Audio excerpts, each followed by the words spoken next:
Tama ang nakita mo. Isang surveillance drone yan nakabalat kayo bilang isang tunay na ibon na lumilipad sa Iran. Ang pinakamaganda pa, mukhang agila ang drone na yan. Hindi pa ito ang pinakamahalagang balita mula sa gitnang silangan. Kahapon, sumali na ang mga Houthi sa digmaan. Nagpakawala ang Houthi ng ballistic missile at rocket mula Yemen patungong Israel. Sa kabutihang palad, nasabat lahat ng projectile. Ngunit malaking indikasyon ito, hindi lang dahil sa mga rocket, kundi pati sa epekto nito sa pagpapadala ng mga barko sa buong mundo. Para maintindihan ang panganib, dapat muna nating tingnan kung paano nagbago ang kalakalan ng langis matapos isara ng rehimen ng Iran ang Strait of Hormuz. Alam mo, bagong digmaan, humigit kumulang 15 milyong bariles ng krudong langis ang dumadaan sa Strait of Hormuz araw-araw. Ngayon, halos imposibleng mapalitan ng lahat ng supply na ito nang magsimula ang digmaan. Napalitan ng Saudi Arabia ang malaking bahagi ng supply sa pagpapadala ng langis mula silangan patungong kanlurang baybayin saka ikinarga sa mga tanker sa Red Sea. Gaya ng napag-usapan kahapon, marami ng langis mula Strait of Hormuz ay napupunta sa mga bansang Asyano.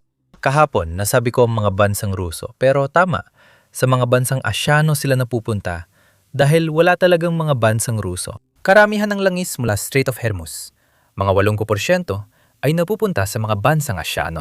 Ibig sabihin, ang langis ay inililipat patawid sa Saudi Arabia, nilalagay sa tanker sa Red Sea Port, at dumadaan sa isa pang choke point na Bab al-Mandab Strait. Dito na nagiging problema ang isyu ng mga Houthi sa tingin ko. Noong nakaraang taon, inatake ng mga Houthi lahat ng barkong dumadaan sa Kipot para pilitin ng Israel na itigil ang digmaan laban sa Iran at Gaza. Ngayon, malaki talaga ang naging epekto nito sa pandigdigang ekonomiya dahil maraming tanker at mga barkong pangkardamento ng container ang dumadaan sa Red Sea. Ginagamit ang Kipot na ito, tapos pumupunta sa Europa sa pamamagitan ng Suez Canal sa pinakahilaga ng Red Sea. Yan din ang kinababahala ngayon. Kung umatake ang mga Houthi sa mga barko sa Kipot, maaring huminto ang trapiko mula Asia papuntang Europa na dumadaan sa Suez Canal. Kailangang umikot ang trapiko sa palibot ng Horn of Africa na magdadagdag ng 14 na araw at magpapataas ng inflation sa buong mundo, lalo na sa Europa. Bukod pa dyan, na yung maraming supply mula Saudi na hindi makadaan sa Strait of Hormuz, kaya dumaraan sa Red Sea at Strait ng Bab al-Mandab. Kapag gumatake ulit ang mga Houthi sa mga barko, mawawala rin ang supply na iyon. Kaya doble ang mararamdaman nating pressure. Una sa lahat, titigil ang daloy ng mga produkto mula Asia papuntang Europa. Pagkatapos, hihinto o matindiring maantala ang daloy ng langis mula Saudi Arabia papuntang Asia. Ngayon, nung ginagawa ito ng mga Houthi noong nakaraang taon, nagsimulong bombahin ng US Air Force ang mga posisyon ng Houthi sa Yemen para masigurong maibalik ang kalayaan sa paglalayag sa Red Sea. Sa kabutihang palad, nagkaroon ng tigil putukan noong Mayo nang pumayag ang mga Houthi na huwag atakihin ang barkong Amerikano. Kaya tumigil din ang pambubomba ng US. Mahalaga ngayon kung babalin ng mga Houthi ang tigil putukan para tulungan ng Iran at isara ang Bab al-Mandab Strait. Ito ang pahayag nila kahapon matapos ang pag-atake sa Israel. Pakinggan ninyo. Nakausap ko ang isang eksperto sa militar na nagsabing ang posisyon ni Osadala Houthi sa digmaan ay may 3 yugto. Ang unang yugto ay ang tuloy-tuloy na pag-atake sa mga posisyon ng militar ng Israel hanggang tumigil ang Israel sa papel nito sa mga pag-atake laban sa Iran. Ang ikalawang yugto ay ang pagpapatupad ng blokadang pandagat sa lahat ng barkong konektado sa Israel na sinusubukang tumawid sa Bab al-Mandab. At gaya ng alam ninyo, lahat ng inaangkat na kalakal papasok sa daungan ng Elat ay dumadaan sa Bab al-Mandeb. Sa katunayan, 30% ng kalakalan ng Israel at lahat ng inaangkat na kalakal ay dumadaan sa Bab al-Mandeb at tumatawid papuntang Red Sea. Ang Israel ay nagkaroon ng kabuwang utang na $80 milyong dahil sa mga pag-atake militar ng Ansar al-Houthi mula 2024 hanggang 2025. Epektibo rin silang nag-anunsyo ng pagsasara ng pantalan ng Elat at pati na rin ng pantalan ng Haifa. Dahil ito sa mga pag-atake militar ng Ansar al-Houthi laban sa mga barko at kumpanyang konektado sa Israel na nagtangkang tumawid sa Bab al-Mandab. Ang ikalawang yugto, tulad na sinabi ko, ay pagpapatupad ng blokadang pandagat sa lahat ng ari-ariang pandagat ng Israel. Ang ikatlong yugto ay binubuo ng pag-atake sa mga base militar ng US kung makikialam ang US. Kung magpasya ang US na makisali sa mga operasyong militar kasama ang Israel laban sa Ansarullah Houthi o pumosisyon laban sa anumang atake sa Yemen, doon magsisimula ang grupong Yemeni na targetin ang mga base militar ng US sa Saudi Arabia, Oman at sa reyon. Ngayon, nagiging interesante ito dahil ayaw talagang sumali ng mga Houthi sa digmaan. Dito natin dapat pag-usapan ng kaunti ang politika ng terorismo. Dahil pati ang mga grupong terorista ay may sariling politika. Matagal lang sinusuportahan ng Iran ang mga Houthi, lalo na kung babalikan ng ilang taon nang nakalipas. Sigurado akong nabawasan ng suporta mula nang masangkot ang Iran sa maraming digmaan kontra Israel. Pero bago yon, malaki ang suporta nila sa Houthi para matiyak na mabuo nila ang tinatawag nilang Axis of Resistance. Mukhang nice na ngayong pakinabangan ng mga leader ng Iran na buhay pa ang suportang yon. Pinipilit nilang sumali ang mga Houthi sa digmaan, palawakin ang labanan, at isarang kipot sa hangganan ng Yemen. Ayaw makisangkot ng mga Houthi ngayon dahil sa nangyari nung nakaraang taon. Tulad ng sinabi ko, halos araw-araw ay may mga pambobomba ng US B-2 sa mga target ng Houthi. Matinding naapektuhan ng mga infrastruktura at leader ng Houthi kaya pumayag sila sa tigil putukan noong Mayo 2025. Ngayon, ayaw na nilang maulit ang pambobomba. Pero may pressure pa rin mula Tehran na sumali sa labanan. Kaya nagpakawala lang sila ng 2 misil sa Israel bilang babala na parang sinasabi, "Oy, kung itutuloy niyang pag-atake sa Iran, Lebanon, Hezbollah, makikialam din ang mga Houthi." Sa ngayon, mukhang mensahe lang ito.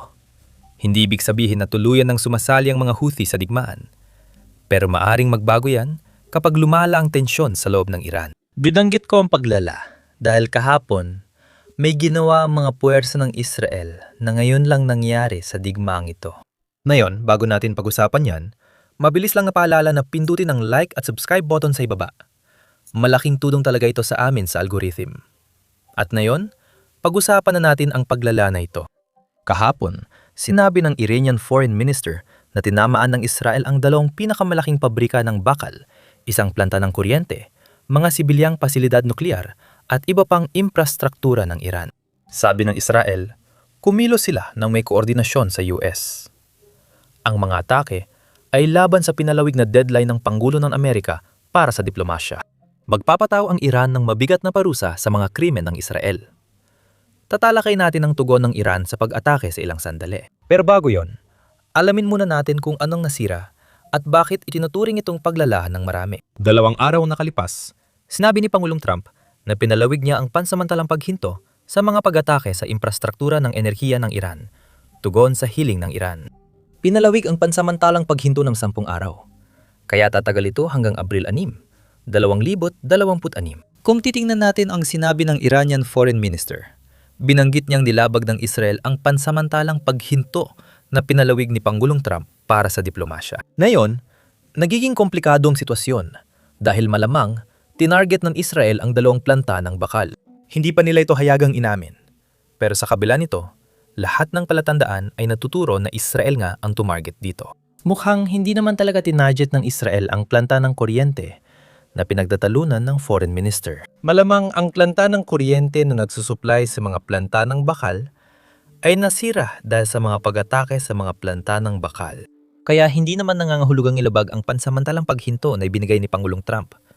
Pero gayunpaman, ito ay isang paglala ng sitwasyon dahil ang planta ng bakal ay talagang itinuturing na bahagi ng sibilyang sektor. Ngayon, sinasabi ng mga Israeli na may 2 gamit ito. Ginagamit sa militar at sibilyang sektor.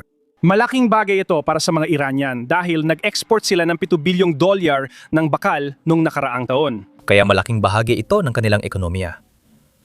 At depende sa laki ng pinsala, maaring abuting ng matagal bago sila makabawi. Mula sa pag-ataking ito. Mahalaga ito dahil tandaan, noong Enero, hinarap ng rehimen ang malawakang protesta dulot ng mga problemang pang-ekonomiya na sila rin ang gumawa. Patuloy ang mga problemang iyon kahit sa gitna ng digmaan. Kahit matapos ang digmaan at buo pa rin ang rehimen, lalala lang ang problemang pang-ekonomiya dahil sa mga pag-atake nito at mga katulad nito. At mas lalong mapipilitang umaksyon ang mga elitista ng rehimen.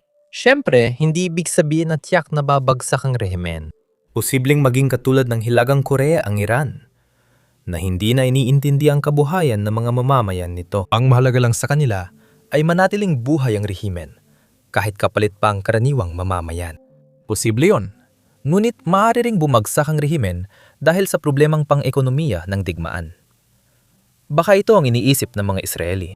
Hindi tulad ng Estados Unidos, medyo naging bukas ang Israel tungkol sa isa sa mga layunin nito, ang pagpapalit ng rehimen. Hindi ibig sabihin na sila mismo ang mapapabagsak ng rehimen, kundi lilikha sila ng sitwasyon na ang mga mamamayang Iranian ang magpapabagsak dito. Yan mismo ang sinabi ni punong ministro Netanyahu ng Israel.